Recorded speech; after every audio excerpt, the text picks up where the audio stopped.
Tonight, this Roger Hibbard and his beautiful wife Elizabeth.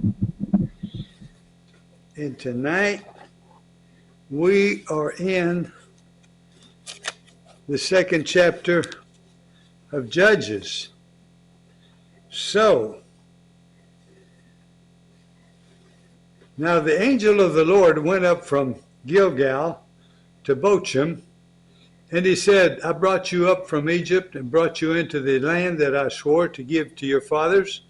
I said, I will never break my covenant with you, and you shall make no covenant with the inhabitants of this land. You shall break down their altars, but you have not obeyed my voice. What is this you have done? So now I say, I will not drive them out before you, but they shall become thorns in your sides, and their gods shall be a snare to you. As soon as the angel of the Lord spoke these words to all the people of Israel, the people lifted up their voices and wept. And they called the name of that place Bochim, and they sacrificed there to the Lord. When Joshua dismissed the people of Israel went each to his inheritance to take possession of the land. And the people served the Lord all the days of Joshua and all the days of the elders who outlived Joshua. Okay. Who had seen all the great work that the Lord had done for Israel. And Joshua the son of Nun, the servant of the Lord, died at the age of 110 years. And they buried him within the boundaries of his inheritance in Timnath-Heres, in the hill country of Ephraim, north of the mountain of Gaish. And all that generation also were gathered to their fathers. And there arose another generation after them who did not know the Lord or the work that he had done for Israel. And the people of Israel did what was evil in the sight of the Lord and served the Baals, and they abandoned the Lord, the God of their fathers, who had brought them up out of the land of Egypt. They went after other gods from among the gods of the peoples who were around them and bowed down to them. Kind of sounds like America anymore, doesn't it? And they provoked the Lord to anger. They abandoned the Lord and served the Baals. You know, we were brought as a Christian nation with godly principles like our Constitution, and now people have turned away and followed socialism. They served the Baals and Asherah, so the anger of the Lord was kindled against Israel, and he gave them over to plunderers who plundered them, and he sold them into the land of their surrounding enemies, so that they could no longer withstand their enemies. Whenever they marched out, of the hand of the Lord was against them for harm, as the Lord had warned, and as the Lord had sworn to them, and they were in terrible distress. Then the Lord raised up judges who saved them out of the hand of those who plundered them. Yet they did not listen to their judges, for they whored after other gods and bowed down to them.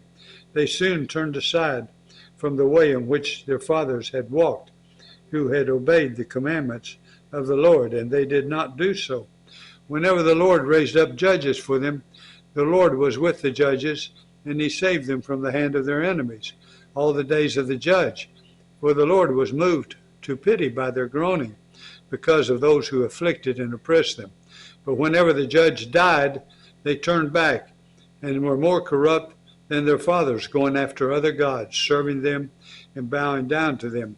They did not drop any of their practices or their stubborn ways. So the anger of the Lord was kindled against Israel, and he said, because this people have transgressed my covenant that I commanded them, their fathers have not obeyed my voice. I will no longer drive out before them any of the nations that Joshua left when he died, in order to test Israel by them, whether they will take care to walk in the way of the Lord, as their fathers did or not. So the Lord left those nations, not driving them out quickly, and he did not give them into the hand of Joshua. And now we turn to the 30th chapter of Proverbs. The words of Agur, son of Jacob, the oracle. Somebody said this was Solomon. I don't know. The man declares, I am weary, O God. I am weary, O God, and worn out. Surely I am too stupid to be a man. I have not the understanding of a man. I have not learned wisdom, nor have I knowledge of the Holy One. Who has ascended to heaven and come down? Who has gathered the wind in his fists? Who has wrapped up the waters in a garment? Who has established all the ends of the earth? What is his name? And what is his son's name? Surely you know. Every word of God proves true. He is shield to those who take refuge in him. Do not add to his words, lest he rebuke you, and you be found a liar. 2 things I ask of you, deny them not to me before I die. Remove far from me falsehood and lying. Give me neither poverty nor riches. Feed me with the food that is needful for me, lest I be full and deny you and say, Who is the Lord? Or lest I be poor and steal and profane the name of the Lord. Do not slander a servant to his master, lest he curse you and you be held guilty.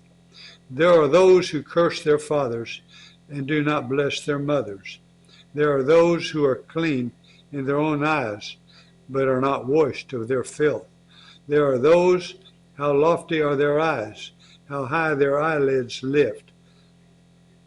There are those whose teeth are swords, whose fangs are knives, to devour the poor from off the earth, the needy from among mankind. The leech has 2 daughters. Give and give. 3 things are never satisfied. 4 never say enough. Sheol, the barren womb, the land never satisfied with water, and the fire that never says enough. The eye that mocks a father and scorns to obey a mother will be picked out by the ravens of the valley and eaten by the vultures. 3 things are too wonderful for me. 4 I do not understand. The way of an eagle in the sky, the way of a serpent on a rock, the way of a ship on the high seas, and the way of a man with a virgin. This is the way of an adulteress. She eats and wipes her mouth and says, I have done no wrong. Under 3 things the earth trembles. Under 4 it cannot bear up. A slave when he becomes king, and a fool when he is filled with food. An unloved woman when she gets a husband, and a maidservant when she displeases her mistress.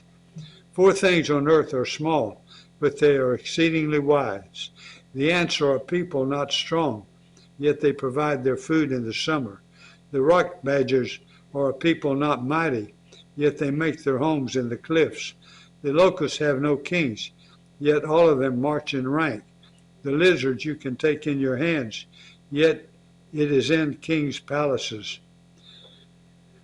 3 things are stately in their tread, 4 are stately in their stride. The lion, which is mightier among beasts, and does not turn back before any. The strutting rooster, the he-goat, and a king whose army is with him. If you have been foolish, exalting yourself, or if you've been devising evil, put your hand on your mouth. For pressing milk produces curds. Pressing the nose produces blood, and pressing anger produces strife. Thank you.